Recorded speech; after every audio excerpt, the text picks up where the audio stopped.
한 절입니다. 이 모든 것 위에 사랑을 더하라. 이는 온전하게 매는 띠니라. 아멘.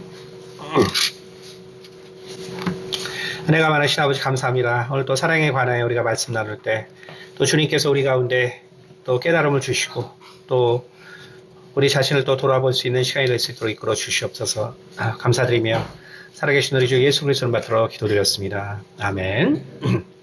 할렐루야. 네, 오늘 사랑의 관여 5번째인데 5번 동안 이제 무슨 얘기를 했는지 잘 모르실 거예요 아마. 또 엄청 제가 설교를 할 시간이 잘 없기 때문에 근데 어쨌든 오늘 이제 얘기가 이제 핵심에 해당한다고 보면 되기 때문에 오늘만 잘 들으시면 한두 번 더 하고 끝이니까 이번에는 우리가 이제 그 심리학자 중에서 라캉이라는 사람이 있죠. 그래서 뭐 논란이 아주 많은 사람입니다.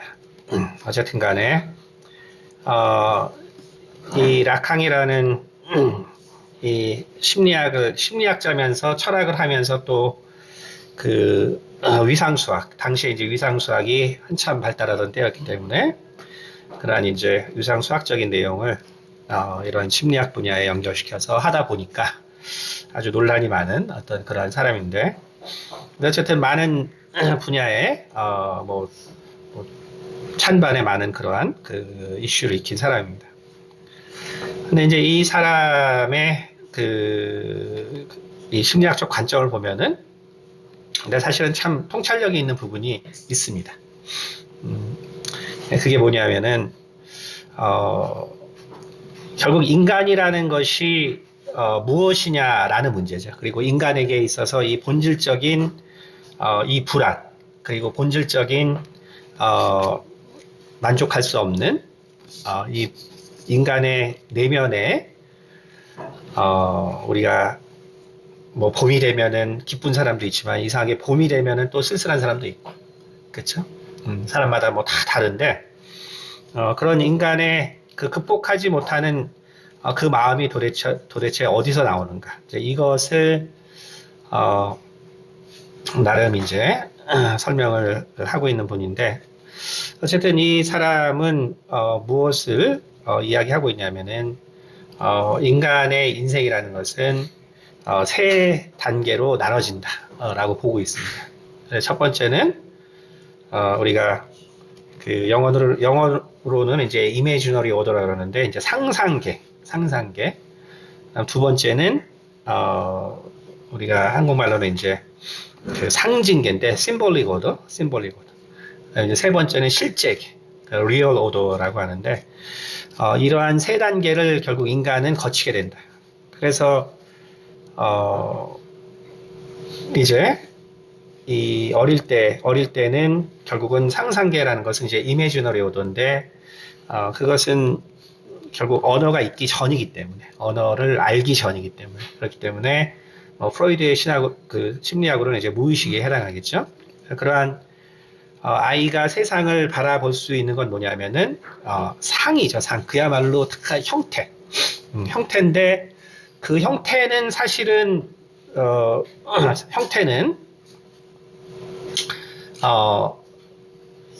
이 아이의 입장에서는 정말 뭔지 모르는 거죠, 사실은. 그러니까 뭔가 있긴 있는 건데 아이 입장에서는 정말 저게 뭔지를 이제 모르는 거죠. 그러니까 아이의 입장에서는 그것이 상상계죠. 근데 이것이 오늘날 과학에 있어서는 이제 맞는 말이죠. 왜냐하면은 어린 아이들은 결국은 3, 4살까지도 이 쉽게 말해서 알파파라든지 이렇게 우리가 꿈꾸는 때 나오는 그 파들이 아이들에게는 나오거든요. 그렇기 때문에 애들은 저렇게 막 이렇게 뭐 분주하게 다녀도 루미 같은 데 보면 아직 꿈꾸고 있는 거예요, 사실은. 과학적으로. 그러니까 이게 인식을 하고 막 돌아다니는 게 아니라 사실은 한 3, 4살까지는 알파파라든지 뭐 이러한 그 기본적인 저파장들이 나오기 때문에 그것은 사실은 꿈꾸는 겁니다. 꿈꾸는 거. 그러니까 현실과 꿈. 이것이 계속 왔다 갔다 하는 거죠. 그래서 언어가 빠른 애들은 빨리 이제 그 상징계로 들어가지만 이제 그 전에 아이들은 이제 계속 그 상상계, 꿈속에서 이제 사는 거죠. 이것이 정확하게 이제 뭔지 모르는 거죠. 그런데 그때 이제 인간은 처음 이 미러 이미지, 사실 거울상을 통해서 자신을 바라보는데, 근데 거울에서 보이는 자기는 되게 어른들과 비슷한 거죠. 그러니까 뭔가 제대로 된 존재죠. 하지만 본인은 사실 그렇지 못하거든요. 그러니까 거울에서 자기라는 걸 인식하지만, 그러나 사실은 거울에서 보는 자기는 정말 되게 완전하게 보이지만 자신이 생각할 때 자신에 대한 확신은 없거든요. 그러니까 결국은 이제 아이들은 결국 이제 어머니를 결국은 이제 자기와 동일시하는 그러한 현상이 발생한다. 근데 이것도 사실은 최근에 과학으로 보면은 거의 맞는 이야기입니다. 그래서 결국 이렇게 아이에게 모유를 먹이고 모성애가 강한 엄마는 자기와 아이를 동일시하거든요. 그러니까 그건 마찬가지로 아이도 어머니와 동일시합니다. 근데 이제 아버지들은 이제 이 동일시가 안 되고 친구, 뇌 중에서 친구의 영역이 활성화돼요. 그렇기 때문에 우리가 아버지와 이 자녀의 관계, 어머니와 자녀의 관계는 다를 수밖에 없는 거죠. 하지만 아버지도 만약에 적극적으로 유아에 참여하는 아버지는 똑같은 현상이 일어납니다. 동일시가 돼요. 그래서 아이의 문제가 자기의 문제가 되는 거죠. 그러니까 엄마들은 거의 뭐 90% 이상이 그렇게 되죠. 그러나 이제 아버지는 이제 육아에 전적으로 참여한 아버지만이 이제 그런 동일시의 과정이 나옵니다. 그렇다면 어떻게 되냐면 성경적으로 아이를 키우기가 엄청 좋죠. 그렇죠? 왜냐하면 아이의 눈으로 들어가는 거기 때문에. 그러니까 내가 아이와 동일시 된다면 그럼 당연히 아이의 입장에서 생각할 수 있기 때문에 우리가 사랑으로 아이를 키우는 데 훨씬 쉬워지죠. 그렇기 때문에 이렇게 젊은 세대들은 가능하면 적극적으로 양육에 참여해야 돼요. 참여해야지만 그 아이의 마음을 이해하고 아이들의 생각 가운데서 성경적으로 결국 아이를 키울 수 있게 됩니다. 근데 어쨌든 라캉의 이론에서는 결국 라캉의 이론을 보면은 이게 결국 사랑의 부재, 사랑이라는 것이 인간에게 부재됐을 때 결국 라캉의 이론이 맞구나를 알 수 있어요. 그러니까 결국은 자녀는 결국은 이제 아이는 엄마와 동일시합니다. 근데 결국은 엄마라는 존재라는 것은 엄청나게 이제 완전한 존재죠. 자기에게 있어서는. 그렇기 때문에 엄마랑 동일시하면서 결국 어떤 문제가 생기냐면 자신을 잊어버리는 문제가 생기는 거예요. 심리학적으로는. 그러니까 동일시하면서 결국은 자신을 잃어버리는 문제가 생긴다. 왜냐하면 나는 엄마가 아니기 때문에. 나는 엄마가 아니기 때문에 결국은 이제 상징계로 들어오면서 결국은 내가 엄마랑 다르다는 걸 알게 되고, 그러면 거기서 생겨나는 괴리 때문에 결국 아이는 본질적으로 불안을 이제 잉태하게 되는 성장을 하게 된다는 것이죠. 근데 바로 이제 이때 이 상상계에서 살 때는 뭐 애들 우리 보면 알겠지만 아까도 뭐 예배 보면 약간 정신 없잖아요. 그러면 이제 우리가 그걸 뭐 이상하게 볼 게 아니라 아직도 얘네들이 이제 꿈을 꾸는구나. 이렇게 생각하시면 돼요. 이거를 나쁘게 생각할 게 아니고 얘네들이 아직 또 꿈을 꾸는구나. 그러니까 상상계에 있을 때는 그야말로 그냥 네이버한 거죠. 그냥 나이버죠. 그러니까 나이버하기 때문에 그냥 천진난만 그 자체이기 때문에 우리가 이제 라캉의 표현을 하면 심리학적으로는 욕구를 드러낸다. 이렇게 말합니다. 욕구를 드러낸다는 뭐냐면 본능. 그래서 본능적인 것을 그대로 표현하는 거죠. 본능적인 그대로 표현. 숨길 게 없기 때문에 본능적인 것을 그대로 표현하죠. 그러니까 우리가 그러한 이 인간의 과정에서 그러면 이 라캉의 심리학을 볼 때 우리가 그럼 왜 소외가 생기냐? 왜 소외가 생기냐 하면 결국 부모가 자식을 부모 관점에서 교육하려 들기 때문에 이제 문제가 이제 생기기 시작하는 거죠.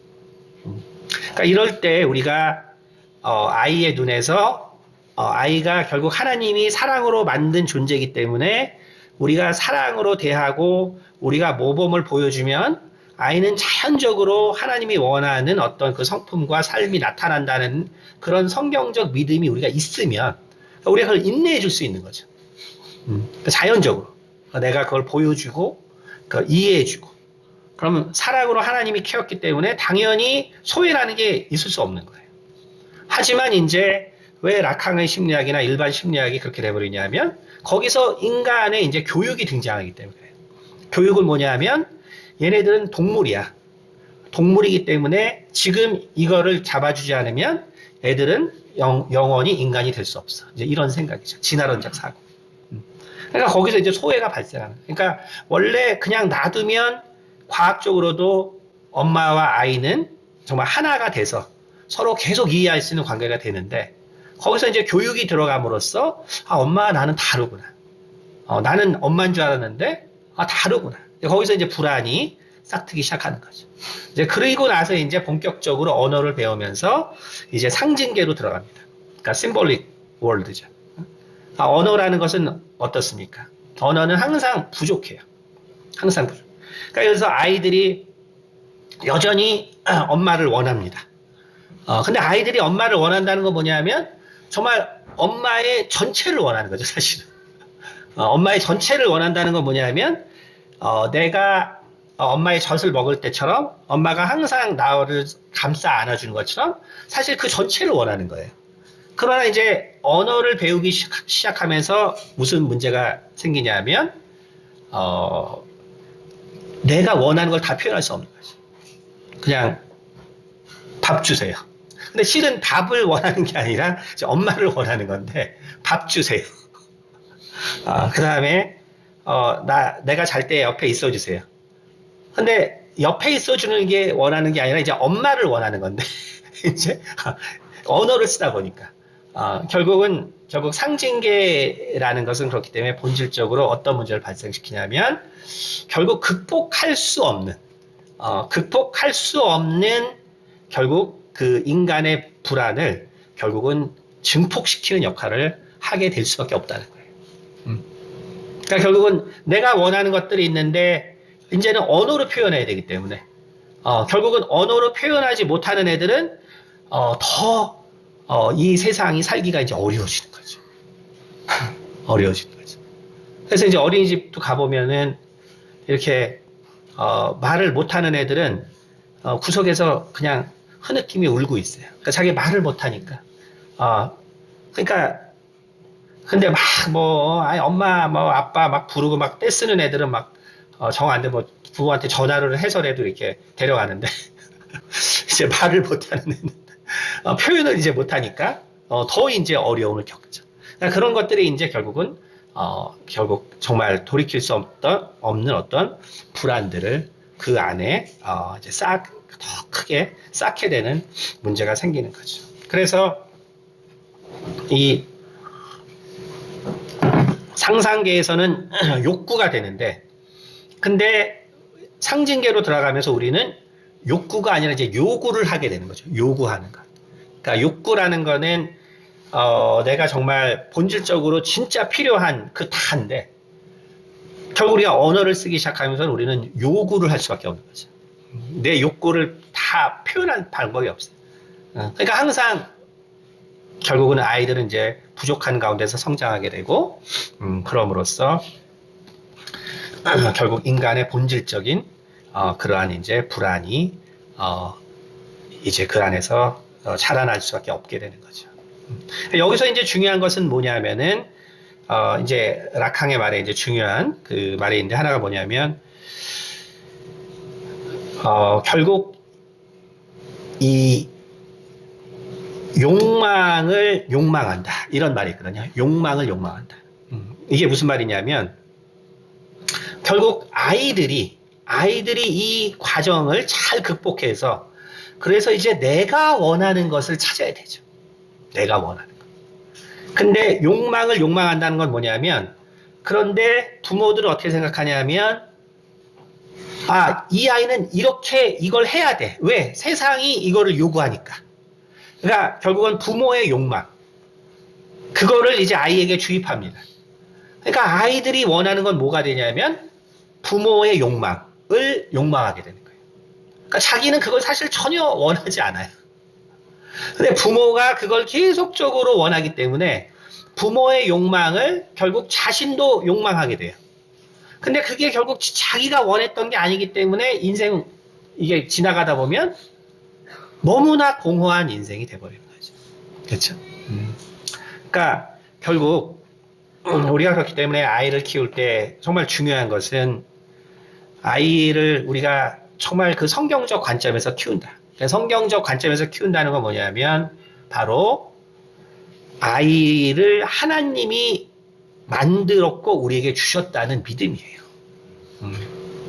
그렇기 때문에 아이들에게는 우리가 결국 인내와 용서와 그리고 정말 조력을 하게 되면 거기서 플러스 가장 중요한 것이 모범을 보여야죠.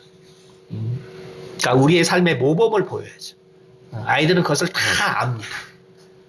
아이들은 모를 것 같다고 생각해서 막 그러는데 그러면 안 되는 것이죠. 자, 그렇게 되면 결국 상상계의 시절에 아이들은 자존감이 생기고 자존감은 뭐냐면 결국 자기가 존재로서 정말 이 본질적으로 내가 이 존재로서 설명은 못하지만 나는 정말 가치 있는 존재야. 가치 있는 존재야. 이게 마음에 생기는 거예요. 가치 있는 존재라는 거. 그리고 이제 이 상징계에서 우리가 바로 그렇게 사랑을 받고 자라게 되면 그러면 우리가 자긍심이죠. 자긍심. 다시 말해서 내가 언어로 있어 막 이렇게 내가 이제 알아가는데 그때 야, 넌 왜 이렇게 말을 못해? 넌 왜 이렇게 느려? 너는 이게 무슨 말하는 거니? 너는 지금 이런 식으로 들어가면 세상에 자기를 긍정할 수가 없는 거예요. 그러니까 자긍심이 안 돼요. 자긍심. 그리고 이제 그러나 우리가 결국 우리가 이 사랑으로 우리가 아이들을 갖다가 계속 다루게 되면 그러면 자기가 언어를 못하든 뭐가 부족하든 간에 그걸 이해해 주면은 그럼 내가 내가 하는 것들에 대해서 내가 긍정적인 생각을 갖기 때문에 그렇기 때문에 그러한 어떤 그 심리적으로 형성되는 그러한 문제들을 우리가 아이들이 겪지 않고 성장할 수 있게 됩니다. 그리고 이제 아이들이 이제 본격적으로 자기의 것들을 찾아가야 되는데 바로 성경이 말하는 것이 그거거든요. 성경은 하나님이 우리 가운데 주신 달란트가 다 있다는 거예요. 달란트가 다 있다는 것이죠. 달란트가 다 있기 때문에 그 달란트를 찾을 수 있도록 도와주는 거예요. 그 달란트를 찾을 수 있도록. 물론 어떤 아이들은 지금 강남에서 살아서 강남 성공 엄마들 있잖아요. 이렇게 키웠더니 우리 아이가 이렇게 됐다. 물론 100 중에 한둘은 부모의 욕망이 실은 그 아이의 욕망과 본질적으로 같을 수 있어요. 하지만 결국 그것 때문에 이제 나머지 99명의 아이들은 이제 초토화되는 거죠. 그렇게 키우는 게 맞다고 생각해서 결국 키우다가 초토화되는 거죠. 그렇죠? 그러나 실은 결국은 그 아이가 원하는 것을 결국은 하게 해줄 때, 그러니까 그 달란트를 바로 키워줄 때, 그때 바로 아이는 결국 우리가 자존감에서, 그 다음에 자긍심에서, 그 다음에 자신감을 얻게 되는 거예요. 자신감을 얻게 되는 거예요. 그래서 내가 하는 일에 내가 자신을 갖게 되는 거예요. 근데 이제 이것이 다 이제 그런 잘못된 그런 진화론적 사고로 아이를 키우게 되면 결국은 다 이 본질적인 불안을 내재시키고 그리고 그것이 제가 지난 시간에 이제 그 성경에서 창세기에서 나왔던 인간의 결국 불안의 원인, 이것을 결국 이제 라캉이 이야기한 거로 우리가 비교해 보면은 결국 이러한 문제를 인간은 본질적으로 지닐 수 없다는 것을 이렇게 심리학자들이 이야기를 하고 있는 것이죠. 그렇기 때문에 실제계라는 건 뭐냐면, 그럼 인간에게 있어서 이렇게 상상, 그 다음에 상징, 그럼 인간에게 있어서 정말 실제라는 건 뭐냐? 그러면 정말 이 아이가 커서 그래서 발견하게 되는 그 실제라는 건 뭐냐? 실제. 인간에게서 정말 실제라는 게 뭘까요? 실제. 그러니까 언어로 이미 다 도배된 이 인간에게 있어서 실제라는 건 뭘까? 실제라는 건 결국 뭐냐면은 죽음인데, 그렇죠? 죽음. 죽음은 죽음 자체가 실제이기 때문에. 언어 자체가 사실은 죽음이라는 것은 모든 것의 종결이기 때문에 그 자체로 실제일 수밖에 없죠. 근데 우리가 이제 심리학, 제가 이제 이 라캉의 이 심리학을 지금 얘기해서 할 때는 저의 견해가 이제 반 정도 들어 있어요. 제가 응용했기 때문에. 그런데 이제 우리가 생각해 볼 때, 그런데 정말로 실제라는 것이 뭐냐면은 실은 우리가 본능으로 있는데, 그런데 그것이 언어의 영역으로 가리워져서 결국 내가 다 표현하지 못하지만 내가 하고 싶었던 것들이 되기 때문에 결국은 우리가 어떤 중독 현상들이 되는 거예요. 중독 현상들. 중독 현상들이 됩니다. 그러니까 결국 우리가 인간이 어떻게 정말 이렇게 교육받고 살아가냐에 따라서 인간이라는 것은 결국은 알게 모르게 모두가 어떤 중독적인 모습으로 살아갈 수밖에 없다는 것이죠. 그것이 결국은 제가 이 사랑에 관하여에 대해서 설교하는데, 그래서 사랑에 관해서 뭐 사랑을 하라는 건가? 그래서 뭐 사랑을 어떻게 하라고 지금 목사님이 말씀하는 건가? 혹시 이거 4번 했는데 그렇게 들으셨나요? 아마 제가 그런 얘기 한 적이 없어서 뭐 사랑하라고 한 적은 없는 것 같은데 제가 사랑하라고 한 적은 없죠. 왜냐하면 제가 지금 이 사랑에 관하여의 핵심은 인간이 결국은 사랑할 수 없는 존재라는 것을 인정하라는 거예요. 이 사랑에 관하여의 설교의 핵심은 사랑하는데 교회에서 사랑하라 하지만 그건 다 외식이라는 거예요. 외식이고 위선이라는 거예요. 외식이고 위선이라는 거예요. 그러니까 우리는 그것을 받아들이라는 것입니다. 내가 사랑할 수 없는 존재라는 것을 받아들이라는 거예요. 그러니까 내가 사랑할 수 없는 존재이기 때문에 그거를 깨달아야지만 용서할 수 있는 거예요. 내가 정말 사랑할 수 없는 존재라는 것을 내가 정말 완전히 인정할 때만이 우리는 용서할 수 있고 타인과 함께 살 수 있고 그리고 나와 다른 사람들과 함께 살아갈 수 있는 거예요. 그러나 내가 사랑할 수 있는 존재라는 그 착각 속에 빠지기 시작할 때부터 인간은 아무것도 실은 제대로 이룰 수 있는 것이 없어집니다. 결국 제가 라캉의 심리학을 들고 온 이유는 라캉의 심리학의 장점은 뭐냐면 그의 모든 로직은 바탕은 뭐냐면 인간은 본질적으로 결국 불안을 잉태하면서 어릴 때부터 결국 죽기까지 끊임없이 불안을 잉태할 수밖에 없는 존재이기 때문에 결국 인간에게 있어서 이 사랑이라는 것을 행하고 산다는 것은 본질적으로 불가능하다는 거예요. 그러니까 우리가 자꾸 사랑을 나타내는 삶 때문에 내가 그 안에 사랑이 있다고 생각하면 안 돼요.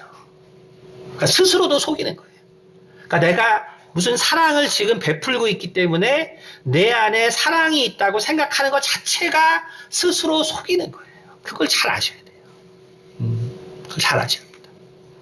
그거를 모르면 어떻게 되냐면, 2, 3일 전에 대형교회에서 무슨 집사가 580억인가 뭐 사기를 쳤다는데 그렇게 되는 거예요. 뭐 장애인 봉사하고 뭐하고 뭐 헌금하고 뭐하고 와, 저 사람 진짜 사랑에 가는가 봐. 저 사람은 정말 사랑의 화신이에요. 있는 돈 다 맡깁니다. 저렇게 사랑이 많은 사람 안타깝죠. 안타깝죠. 인간은 기본적으로 사랑이 없어요. 그거를 우리가 아주 정말 뼈저리게 인정할 때, 그때 비로소 우리는 우리를 정확하게 판단할 수 있고, 결국 나도 아무런 존재가 아니기 때문에 내가 용서할 수 있는 거예요. 제가 항상 강조하잖아요. 목사님 어떻게 제가 미국에 있을 때, 네 그냥 저기 이렇게 봉사만 하고 사니까, 목사님 어떻게 이렇게 사세요? 제가 말했죠. 엄청나게 의로운 분이 계셨어요. 지금 이제 미국에서 교사 하시는데 너무 의로운 분이에요. 모태신앙이시고. 근데 이제 저 도와준다고 1년 동안 정말 쫓아다니면서 다 봉사를 했어요. 해가 바뀌어서 이제 또 도와달라고 갔더니 안색이 변해하셔서 저희 너무 힘들다. 이게 뭐냐면 인간은 사랑을 할 수가 없는 거예요. 본질적으로. 그러니까 내가 사랑이 있다고 생각해서 나서는 사람들은 반드시 실패할 수밖에 없어요. 그러면 나는 어떻게 해서 저는 할 수 있냐? 나는 내가 예수 믿는 사람을 못 믿게 했던 사람이에요. 정말 바울이 정말 스테반을 죽였던 것처럼 예수 믿는 사람들을 못 믿게 해가지고 정말 지금 봐도 안 믿는 친구가 있어요. 제가 젊을 때 하도 예수를 못 믿게. 그러니까 내가 누군지를 안다면 내가 누군지를 알기 때문에 내가 정말 그들과 함께 살 수 있는 마음이 생기는 거지, 내가 사랑이 많아서 그런 게 아니에요. 내가 아무것도 아닌 존재라는 거를 너무 분명하게 깨달았기 때문에 그냥 봉사하는 거지. 이거는 내가 무슨 사랑이 많아서 하는 게 절대로 아니에요. 우린 이것을 세상의 그 심리학자들이 말하고 있잖아요. 그러니까 요즘 심리학의 대세는 물질주의라는 거거든요. 물질주의. 그러니까 난 물질주의 심리학 왜 하는지 모르겠어요. 물질주의 심리학은 뭐냐면 그냥 인간이 물질이라는 거예요. 그럼 그냥 뇌과학을 하면 되지 무슨 심리학을 해요. 어쨌든 그 결론은 뭐냐 하면 물질주의든 뭐든 간에 인간은 결국은 한계가 있다는 거죠. 그거 다 얘기하는데 교회에서만 마치 인간은 아무 사랑을 추구할 수 있는 것처럼 가르쳐요. 교회에서는 근데 완전 딴 세상 살아요. 딴 세상. 교회는 완전 딴 세상 살아요. 아니에요. 우리는 여기 교회에 있다고 우리 마음 가운데 사랑이 용솟음치지 않아요. 그게 바로 왜 이 세상에서는 사랑이 죽음보다 강할 수 없냐의 이유예요. 제가 계속 말씀드리지만. 이 세상에서는 절대로 사랑은 죽음을 초월할 수가 없어요. 왜냐하면 우리가 그 사랑의 본질을 우리가 가질 수 없기 때문에 그래요. 그 죽음을 극복할 수 있는 사랑은 오직 예수 그리스도에게만 있는 거예요. 우리는 그런 사랑이 없어요. 우리는 그것을 잘 이해해야 합니다. 오늘 골로새서에 뭐라고 이야기했냐면 11절부터 제가 읽어드리면,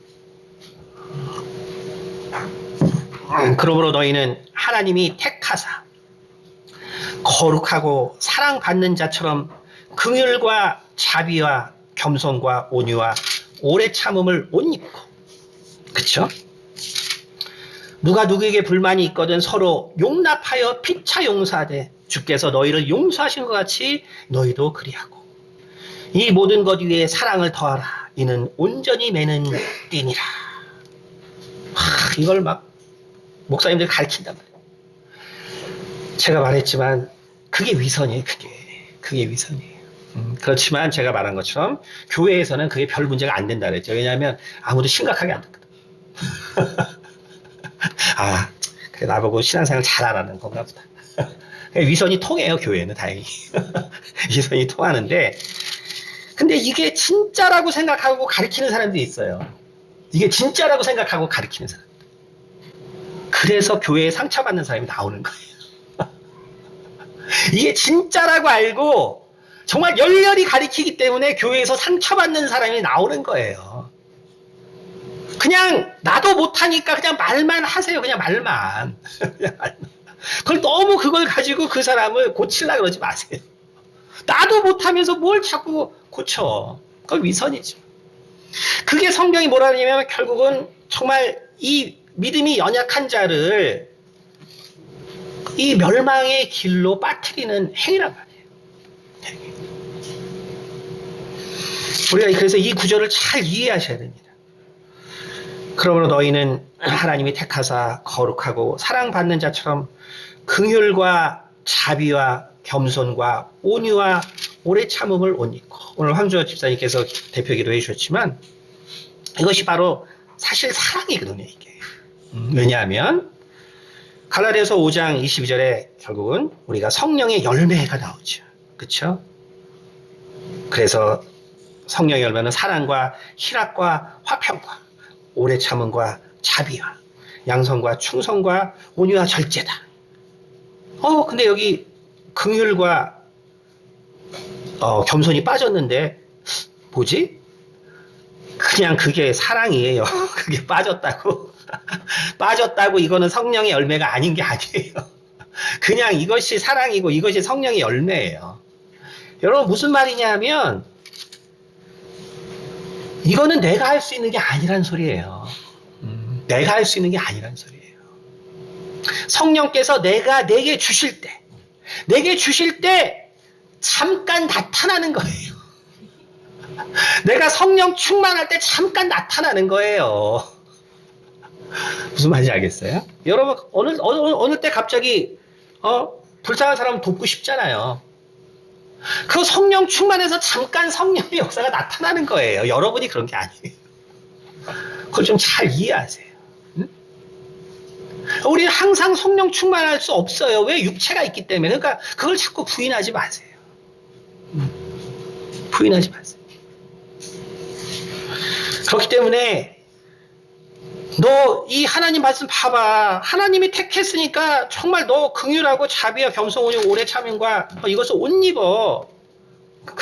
그런 얘기가 아니에요. 이것을 옷 입을 수 있는 방법은 오직 성령 충만함입니다. 성령께서 해주시는 거지 내가 할 수 있는 게 아니에요.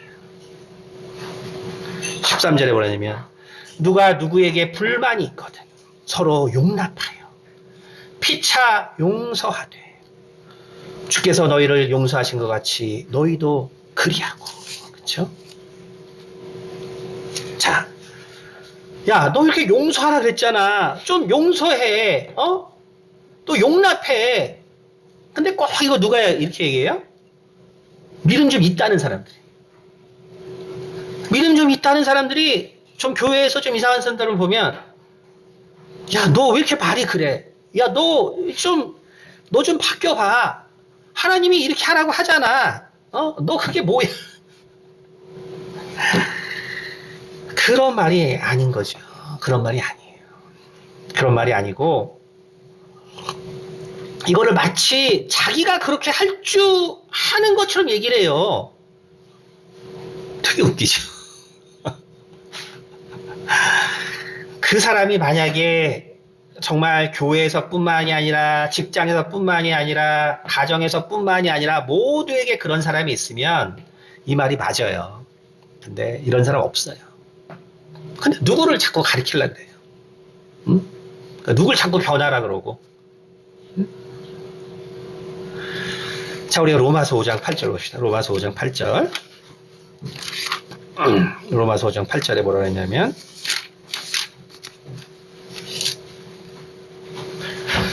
우리가 아직 죄인 되었을 때 그리스도께서 우리를 위하여 죽으심으로 하나님께서 우리에 대한 자기의 사랑을 확증하셨느니라.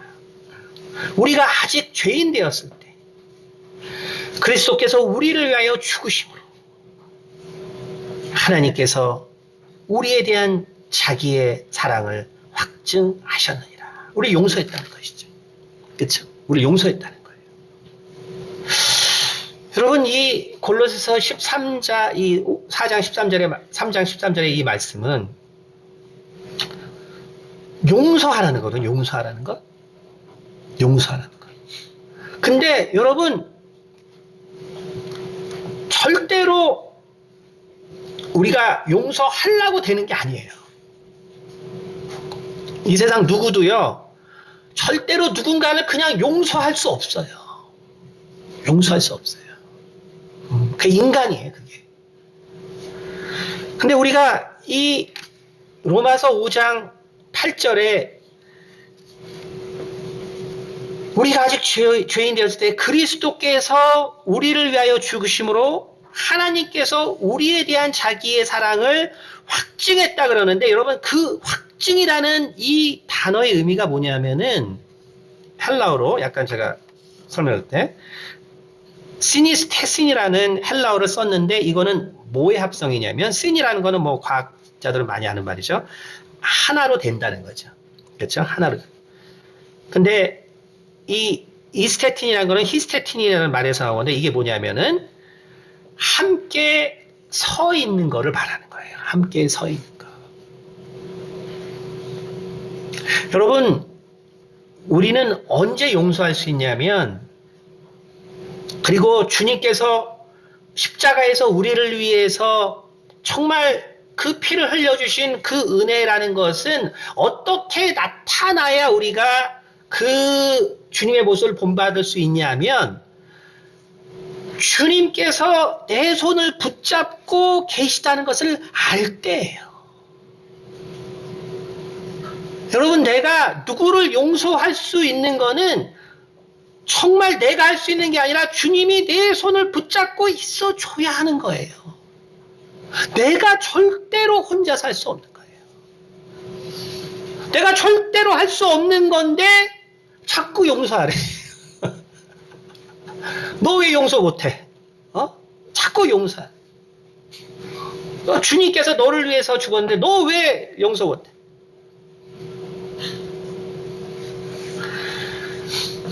용서하라고 가르치는 것이 아니고, 주님, 정말 이 용서 못하는 이 영혼이 있습니다. 정말 주님께서 그 십자가에서 흘리신 그 피의 그 손으로 그 형제의 손을 붙잡아 주세요. 내가 그 사람에게 용서하라고 말하는 것이 아니라 주님께서 그 사람의 손을 붙잡아 주기를 기도해야 되는 것이지, 야, 너 좀 용서 좀 해. 너 니네 왜 그래? 라고 하는 것이 아니라는 거예요.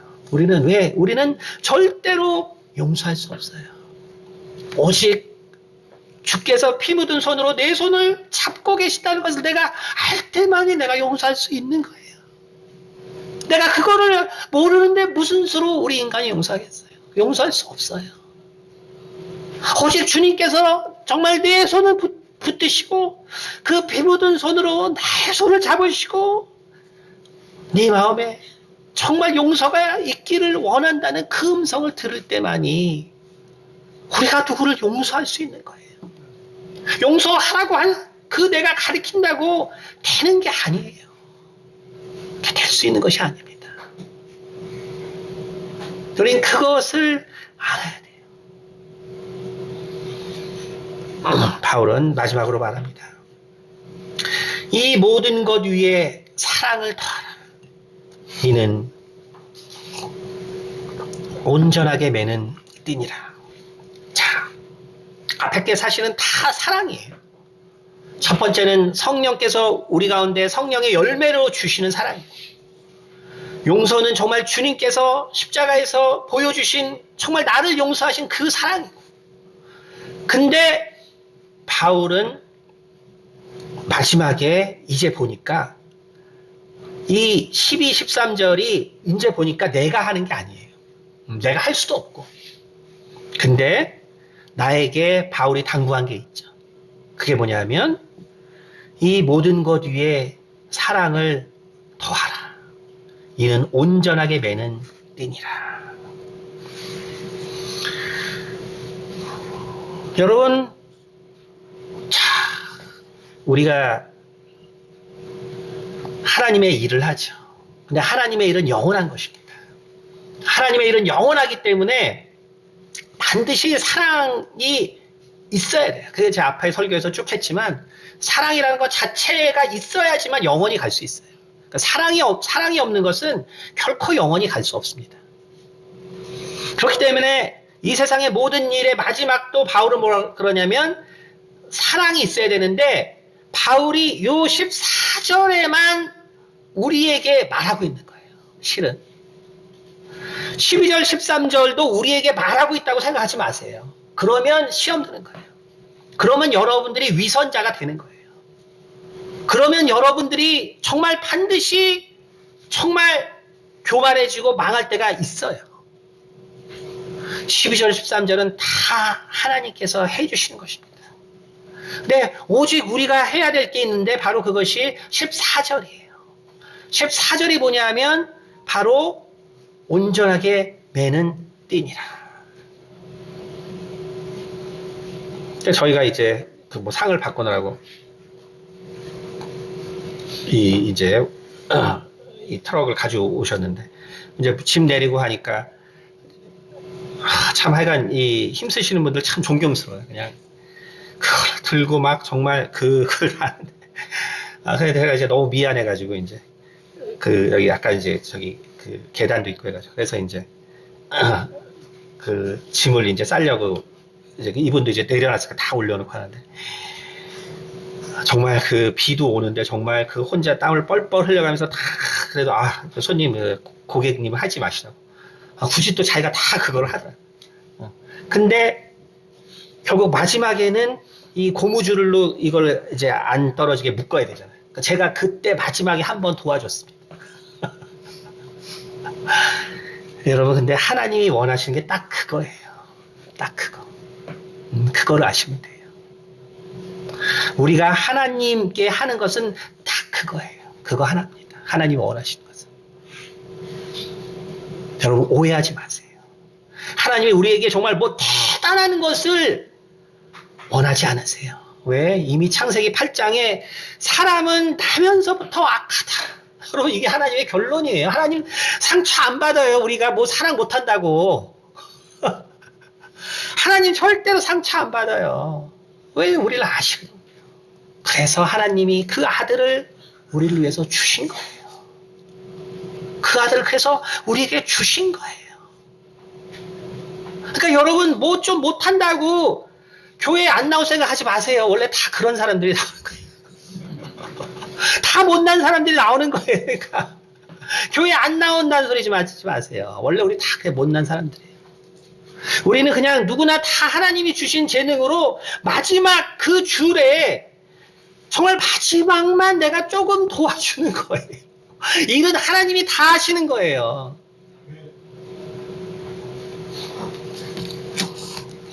이런 얘기 하기 좀 뭐해서 그렇지만 저희 교회 작년에도 헌금을 했는데 야 누가 이렇게 헌금을 많이 했나 1, 2, 3, 4가 다 목사님들이더라고요.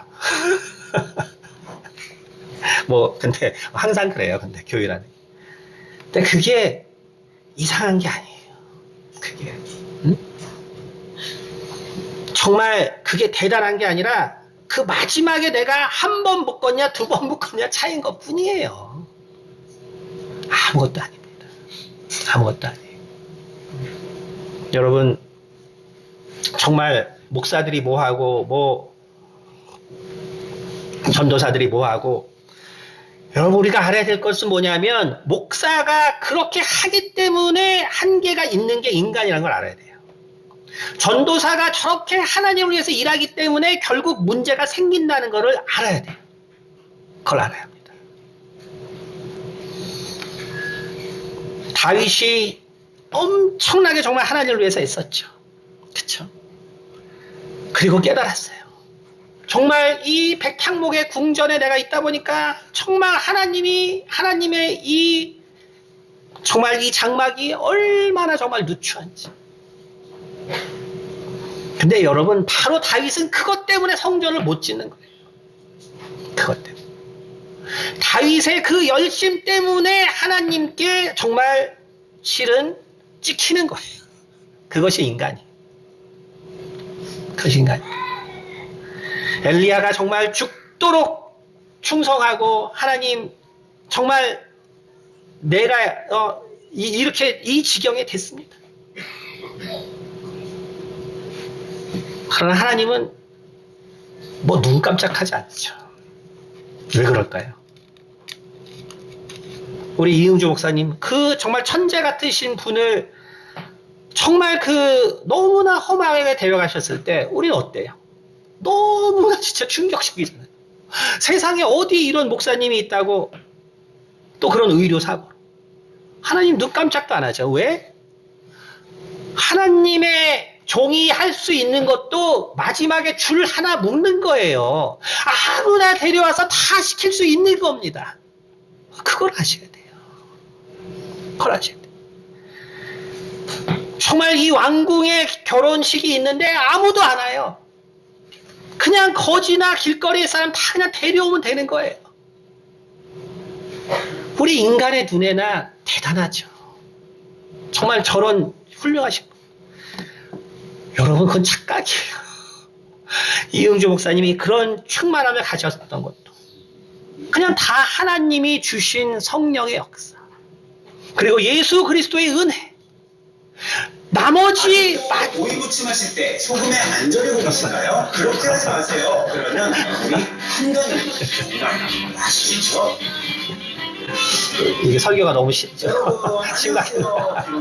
오늘 영상에서는 오이 무침 알려드려볼 텐데요. 그냥 오이 무침 말고요. 봄의 은은한 향기와 또 맛을 입혀주는 달래를 넣은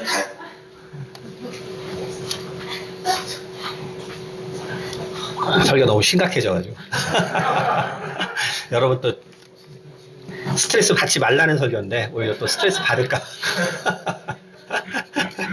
이거는 그래서 오해하지 마세요. 제 톤이 저래서 스트레스를 주는 거야, 많은 거야. 스트레스 받지 말란 소리예요.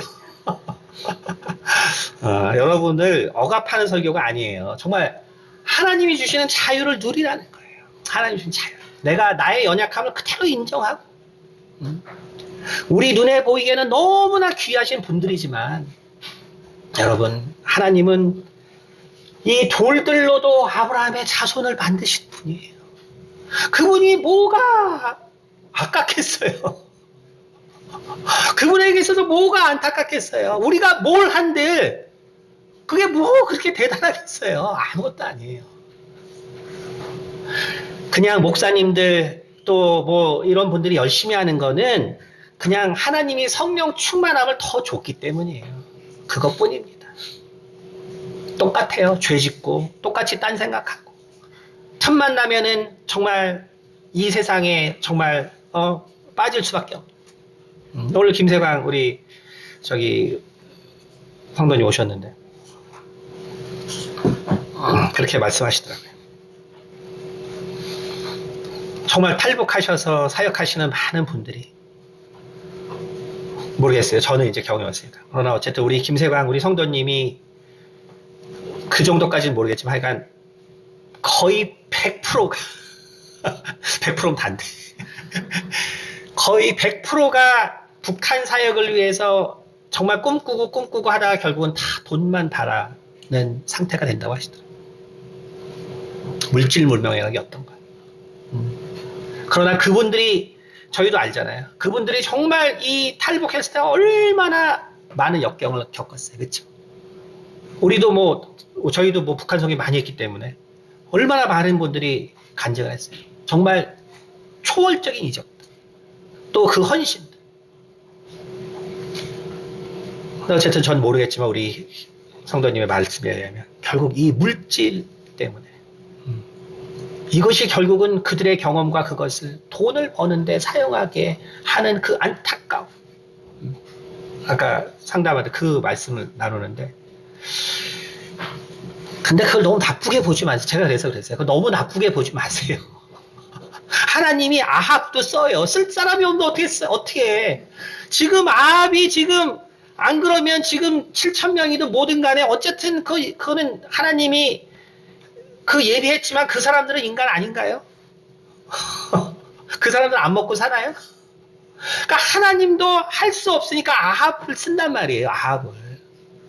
그래서 그 7,000명이 다 아사하게 되는 환경이 되기 때문에 결국 그 중에 상당수가 결국 아합의 궁전으로 들어가잖아요. 그래서 먹고 살게 되잖아요. 그럼 뭐 아무도 못하는데 어떡하겠어. 그러니까 너무 나쁘게만은 생각하지 말아야 된다는 거예요. 우리 인간이라는 것 자체가 그렇기 때문에. 인간이라는 것 자체가 그렇기 때문에. 그러므로 우리는 정말 이 사랑에 관하여 우리가 생각해 볼 때 우리는 결국 본질적으로 사랑이 없을 수밖에 없는 인간이고 그렇기 때문에 모두가 결국은 죽음에 대해서 두려워할 수밖에 없어요. 여러분 오해하지 마세요. 사실 뭐 많은 목사님들도 그렇고 뭐 저도 뭐 똑같지만 아유 뭐 죽는 거 안 무서워 할 때의 말은 와, 저 목사님 믿음 좋다 그게 아니에요. 그냥 죽는 순간을 말하는 거예요. 그냥 오래 믿었기 때문에 그냥 죽는 순간을 말하는 거예요. 죽음에 대한 두려움이 있기 때문에 여전히 우리들의 삶은 다 참지 못하고 용서하지 못하고 인내하지 못하고 그런 거예요. 그것이 그냥 인간입니다. 이것이 목사든 뭐 전도사든 그냥 평시도든 상관없어요. 그냥 하나님은 누구나 골라서 그 마지막 줄은 매게 할 수 있는 분이에요. 우리는 단지 그거의 부름을 받은 것뿐이에요. 그러면 우리가 뭔가를 한다고 누구보다 더 가리키려고 들지도 말고 누구에게 변화를 자꾸 요구하지 마세요. 그냥 내 삶으로 보여주고 그리고 로마서 14장에 제가 계속 말씀드리지만 로마서 14장 한 구절만 읽고 로마서 14장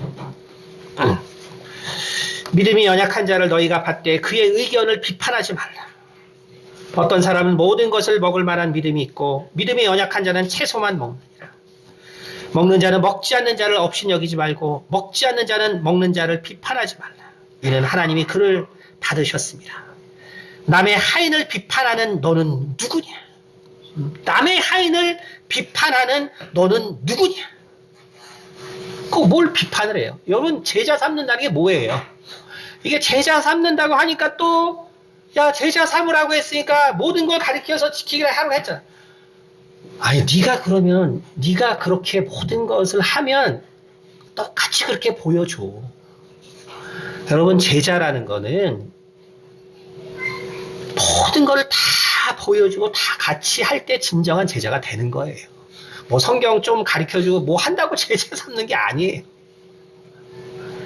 그렇게 할 수도 없는 것이고 제자는 예수 그리스도의 제자로 우리가 세우는 것입니다. 내 제자가 아니에요. 내 제자가 아니에요. 내가 만약에 정말 주님처럼 살 수 있다면 정말 그거 진정한 제자를 삼을 수 있겠죠. 우리 그럴 수가 없어요. 그러므로 예수 그리스도의 제자를 삼는 것입니다. 우리는. 그렇기 때문에 모든 사람들은 믿음이 다 이렇게 달라요. 근데 바울이 뭐라 했냐면 그거 예수님의 사람이야. 너 왜 자꾸 비판해? 그가 서 있는 것이나 넘어지는 것이 자기 주인에게 있음에 그가 세움을 받으리니 이는 그를 세우시는 권능이 주께 있음이니라. 주님께서 세우실 거예요. 그러니까 답답하더라도 참고 기도하세요. 그리고 여러분이 그 사람에게 변화시키고자 하는 모습이 있다면 그 모습을 보여주세요. 말로 하지 말고. 보여주세요. 보여주시고 그러면 때가 되면 하나님께서 그를 세우실 것입니다. 여러분 우리가 모든 것을 하려고 하기 때문에 신앙생활이 어려운 거예요. 내가 의인이 아닌데 의인처럼 살려니까 어려운 거예요. 내가 사랑이 없는데 사랑을 행하려니까 힘든 거예요. 그리고 내가 그런 채 살려니까 더 힘든 거예요. 그게 아니에요. 그냥 성령께서 우리 가운데 주시는 충만을 할 때 우리가 바로 사랑의 성품이 나오는 것이고 예수님께서 내 손을 붙들고 그 피 묻은 손으로 내 손을 붙잡아 주고 계시기 때문에 내가 지금 용서를 하는 것이고 나는 단지 마지막에 그 끈 한 번 묶는 것을 하는 것이 내가 할 수 있는 전부라는 것을 인정하시고 그렇게 신앙생활 하세요. 그것이 바로 우리들의 온전한 모습입니다. 기도하겠습니다. 은혜가 많으신 아버지 감사합니다. 주님, 참으로 우리는 사랑할 수 없는 존재이지만 우리는 정말 또한 이 사랑하려고 또한 애쓰는 존재이기도 합니다. 하나님, 그러나 우리가 분명히 알아야 될 것은 우리는 이 육체를 가지고 있는 한은 오직 성령께서, 그리고 오직 우리 주님의 기도 외에는 내가 사랑을 행할 수 없는 존재라는 이 사실 하나를 아버지 받아들일 수 있도록 도와주시옵소서. 내가 그것을 받아들일 때만이 내가 진정한 용서가 가능하다는 것을 깨닫게 도와주시고, 내가 정말 남을 온전히 이해할 수 있다는 것을 깨닫게 도와주시옵소서. 오히려 내가 할 수 없는 것을 하려고 함으로써 내가 나도 망하고, 그리고 남들도 결국은 비판하게 되고 또 판단하게 되므로 시험 들게 한다는 것을 알게 도와주시옵소서. 그러므로 오직 주님 나를 쓰시려거든 주님 성령 충만함을 주시고, 주님 정말 항상 내 손을 붙들어 주사 내가 정말 주님의 그 피를 바라볼 때마다 내가 용서할 수밖에 없는 존재예요. 내 손을 꼭 붙들어 주시옵소서. 그러므로 주님 정말 주께서 이루고자 하는 그 마지막 길, 그 작은 일을 할 때만은 내가 참으로 기쁘게 할 수 있도록 도와주시옵소서. 감사드리며 살아계신 우리 주 예수 그리스도를 받들어 기도드렸습니다.